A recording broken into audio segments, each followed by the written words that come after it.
இப்ப நடிகர்கள் எழுதுறவங்கள இப்போ கமலஹாசன் சார்லாம் எடுத்துக்கோங்களேன், நல்லா தான் எழுதுறாரு. தனுஷ் சூப்பரா எழுதுறாப்புல. அழகா அந்த ஓசையெல்லாம் பிடிக்கிறாப்புல. அந்த இப்போ அந்த என்ஜாமின்னு ஒரு பாட்டு வந்துச்சு இல்லையா? அதுவும் நல்லா கேட்கறதுக்கு இனிமையா தான் இருக்கு. எழுதலாம். இன்னொன்னு கொஞ்சம் நான் வந்து யோசிக்கிறது, எங்க சார்புலயும் ஒண்ணு சொல்றது என்னன்னா, இப்ப வந்து நடிகர்கள் எழுதுறாங்க அப்டின்னா வந்து, நாங்க நடிச்சிருவோம்டா இப்ப அப்படின்னு. நாங்க போய் வாலி சார் நடிச்சிட்டாரு.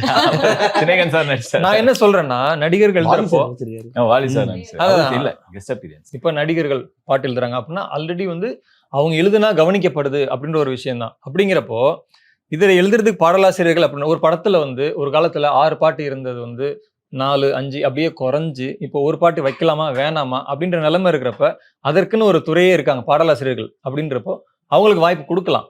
நான் என்ன சொல்றேன்னா, உங்களோட பாடல் எழுதுறது கவனிக்கப்படுது அப்படின்னா வந்து, இப்ப இண்டிபெண்டன்ட் சாங்ஸ்ன்னு சொல்லிட்டு தனியா எவ்வளோ இருக்குது. இப்ப அது வளராம இருக்கிற துறைய வந்து, இப்படிப்பட்ட பெரிய கவனிக்கக்கூடிய ஆக்டர் அவங்கலாம் வந்து எழுதுவாங்க அப்படின்னா, அவங்க எழுதி இண்டிபெண்டன்ட் சாங்ஸ் பண்ணாங்கன்னா, நெறைய அத வந்து அந்த இண்டிபெண்டன்ட் அந்த துறை வந்து வளர வாய்ப்பு இருக்கு. அத அவங்க செய்யலாம்னு நெனைக்கிறேன். நான் ஒரு கோரிக்கையா தான் வைக்கிறேன்.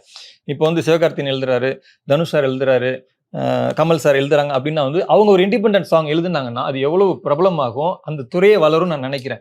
ஆல்ரெடி இந்த பாடலாசிரியர் எங்களுக்கு கொஞ்சம் வாய்ப்பு கொடுங்க, நாங்க எழுதிக்கிறோம் அப்படின்றது தான்.